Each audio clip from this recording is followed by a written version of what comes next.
Welcome students. RBSC board exam 2024 में कक्षा 10th Hindi subject का ये पेपर आपके लिए बहुत ही महत्वपूर्ण होने वाला है। कक्षा 10वीं की हिंदी का 80 नंबर का आपके जो एग्जाम में पेपर होगा, समय आपको मिलने वाला है 3.25 घंटे का।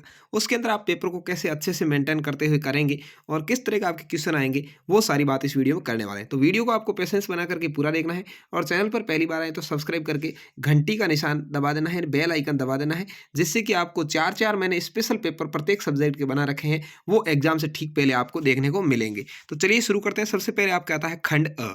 इसको आपको क्या करना है, निम्नलिखित वस्तुनिष्ठ प्रश्नों के उत्तर अपनी उत्तर पुस्तिका में लिखने हैं। तो आपको इस तरह से एक छाननी बना लेनी है, उस छाननी के अंदर ही पेपर के जो सवाल है जो उसको आंसर वाइज ऐसे लिखना है। ठीक है, जैसे 1 नंबर के अंदर जो सही उत्तर हो, इस तरह से आपको यहाँ पर लिखना है। तो चलिए शुरू करते हैं। सबसे पहला है व्यक्तिवाचक संज्ञा शब्द है। तो यहाँ गंगा है वो व्यक्तिवाचक है, क्योंकि गंगा एक नदी का नाम है। किसी व्यक्ति वस्तु आदि के नाम को संज्ञा कहते हैं, और एक जिससे एक का पता लगे वो व्यक्तिवाचक होती है, तो गंगा हो गई।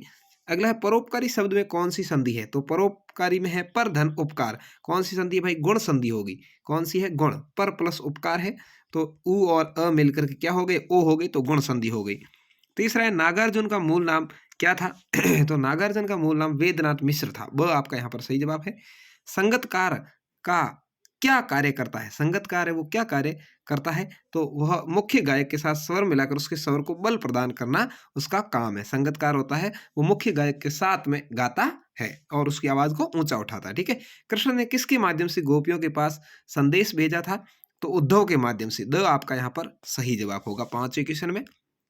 छठा है आत्मकथ्य कविता में कथा शब्द से क्या तात्पर्य है। तो कंथा का अर्थ है गूदड़ी। क्या है, कंथा का अर्थ है गूदड़ी। अ आपका यहाँ पर सही जवाब है। मूर्ति पर चश्मा बदलने का काम कौन करता था, तो ये कैप्टन करता था। अ आपका यहाँ पर सही जवाब होगा। पेट भरा और तन ढका होने पर भी कौन सो नहीं पाता है, तो संस्कृत व्यक्ति होता है, यानी सुसंस्कृत व्यक्ति होता है जो, वह पेट भरा हुआ हो, तन ढका हुआ हो, तो भी अच्छे से नहीं सो पाता है। अगला है पेट भरा तन ढका कौन नहीं सो पाता। हाँ, 8वें के अंदर स आपका सही उत्तर हो गया। 9वां है पिता के सामने मनु भंडारी के भाषण की प्रशंसा किसने की थी। तो पिता के सामने मनु भंडारी के भाषण की प्रशंसा डॉक्टर अंबालाल ने की थी। यहाँ पर 9वें में आपका सही उत्तर होगा। 10वां अमीरुद्दीन किस मंदिर में होने वाली हनुमान जयंती पर शहनाई वादन अवश्य ही करते थे, तो काशी के संकट मोचन मंदिर में। ब यहाँ पर 10वें का आपके सही जवाब है। 2 ऑप्शन इधर है, लेकिन यहाँ पर आपका ऑप्शन ब सही होगा। अगला है अनुभूति किसके सहारे सत्य को आत्मसात कर लेती है। तो अनुभूति है वो संवेदना और कल्पना के माध्यम से जो है उसको आत्मसात कर लेती है। स यहाँ पर होगा। जितेन ने खेदुम को किन का निवास बताया है, तो देवी देवताओं का निवास बताया है। यहाँ पर आपका सही जवाब है। तो इस तरह से आपको ये छाननी जैसी दिख रही है उत्तर तालिका, इस तरह से बना करके यहाँ ऑब्जेक्टिव टाइप जो भी आपके ऑप्शन है वो लिख देने हैं। उसके बाद है रिक्त स्थानों की पूर्ति कीजिए। ये इसी साल शामिल किया गया है। 6 नंबर का आपके आता है, बहुत ही महत्वपूर्ण है। 6 नंबर आप आराम से प्राप्त कर सकते हैं। जिस सर्वनाम का प्रयोग प्रश्न के लिए किया जाता है उसे प्रश्नवाचक सर्वनाम कहते हैं। किसके लिए भाई, प्रश्न के लिए किया जाता है, उसको प्रश्नवाचक सर्वनाम कहते हैं। तो प्रश्नवाचक सर्वनाम के लिए प्रश्न का प्रयोग किया जाएगा। यहाँ खाली जगह में प्रश्न आ जाएगा। वर्णों के सुनिश्चित एवं सार्थक मेल को क्या कहते हैं भाई, शब्द कहते हैं। क्या कहते हैं, वर्णों का सार्थक मेल हो वो शब्द कहलाता है। जैसे मान लिया राम, तो इस शब्द से अपने को पता चल जाता है कि राम भगवान के बारे में बात कर रहा है। सीता, तो ये सीता माता के बारे में बात कर रहा है। जैसे आपका नाम हो जाए, कोई नाम आ जाए सुरेश, तो ये किसी व्यक्ति के बारे में बात कर रहा है। तो यहाँ सार्थक शब्दों का मेल है तो उसको शब्द कहेंगे। जैसे इस तरह से कोई आ जाए, र ये आ गया, म ये आ गया, न, तो ये कोई शब्द नहीं है। ठीक है, ये सार्थक शब्द नहीं है, तो इसको शब्द नहीं कह सकते। अगला है अरावली शब्द कौन सी संज्ञा का उदाहरण है। अरावली शब्द है वह व्यक्तिवाचक संज्ञा का उदाहरण है, क्योंकि ये एक अरावली से अपने को पता चल जाता है कि ये कौन सी अरावली के बारे में। इन अरावली एक पहाड़ के बारे में बात कर रहा है, हिमालय पहाड़ की बात नहीं है। अरावली एक अलग से पहाड़ है, तो व्यक्तिवाचक हो गई। व्युत्पत्ति के आधार पर क्रिया के कितने भेद होते हैं, तो 2 भेद माने गए हैं। ठीक है, क्रिया के 2 भेद हैं। अगला है संस्कृत के प्रत्यय कितने प्रकार के होते हैं। तो संस्कृत के प्रत्यय 2 प्रकार के होते हैं, कृतित कृदंत प्रत्यय और तद्धित प्रत्यय। समास के कितने भेद होते हैं, तो समास के 6 भेद होते हैं। कितने होते हैं, 6। ठीक है, इस तरह से आपको ये रिक्त स्थान भर देने हैं। उसके बाद आपके आएगा एक अपठित गद्यांश। इसको आपको अच्छे से पढ़ना है, धर्म के बारे में है और इसके आंसर लिखने हैं। तो इसको आप अच्छे से पढ़ सकते हैं। यहाँ पर ये पढ़ लीजिए। उसके बाद में देखिए पहला क्वेश्चन पूछा है प्रस्तुत गद्यांश का उचित शीर्षक क्या होगा, तो इसमें हो जाएगा धर्म का महत्व। क्या हो जाएगा भाई? धर्म का महत्व। ठीक है। धर्म का क्षेत्र कब व्यापक बनता है? समभाव रखने पर धर्म का क्षेत्र व्यापक बनता है। ठीक है। ये आपको उत्तर इसी गद्यांश के अंदर मिलेगा। धर्म त्यागने योग्य कब बन जाता है? धर्म में भेदभाव व धर्म आडंबर युक्त होने पर त्यागने योग्य बन जाता है। चौथा है सभी धर्मों के प्रति समभाव नहीं रखने से क्या होगा? धर्मांतता की भावना है वो समाप्त नहीं होती है। तो जो समभाव नहीं रखेंगे, धर्मांतता की भावना वो समाप्त नहीं होगी। धर्मों के अनुयायियों के मध्य कैसा भावना होनी चाहिए? धर्मों के अनुयायियों के मध्य सहनशीलता की भावना होनी चाहिए। कैसी भाई? सहनशीलता की भावना होनी चाहिए। संकुचित शब्द का विपरीतार्थक शब्द गद्यांश में छांटना है। संकुचित का उल्टा होता है व्यापक। क्या होता है भाई? व्यापक है। ठीक है। धर्म का क्षेत्र व्यापक है, यानी बहुत बड़ा है, संकुचित यानी छोटा। तो इस तरह से आपको ये 6 क्वेश्चंस करने हैं। उसके बाद आपके एक आता है पद्यांश। ये भी अपठित है, आपकी किताब में से नहीं है, लेकिन इसको आपको पढ़ना है। फूलों की राह पुरानी है, सूलों की राह नई साथी, इस तरह से पढ़ करके उत्तर देने हैं। प्रस्तुत पद्यांश का उचित शीर्षक क्या होगा? तो इसका होगा जीवन की नई राह।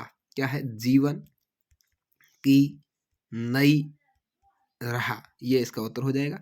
फूल किसका प्रतीक है? तो फूल सुंदर कल्पनाओं का प्रतीक है।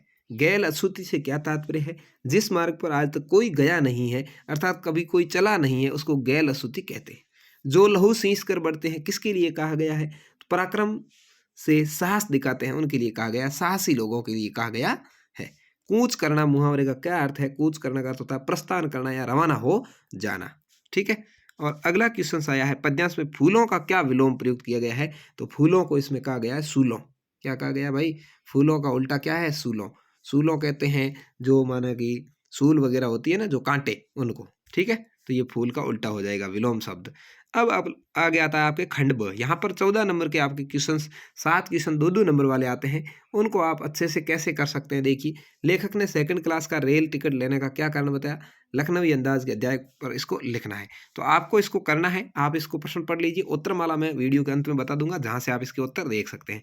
बाल गोविंद भगत के संगीत के स्वर लोगों को किस नींद से जगाने की प्रेरणा देते थे और क्यों? संगीतकार जैसे व्यक्ति संगीत के अलावा और किन किन क्षेत्रों में दिखाई देते हैं? उद्धव द्वारा दिए गए योग संदेश ने गोपियों की विराग्नि में घी का काम कैसे किया?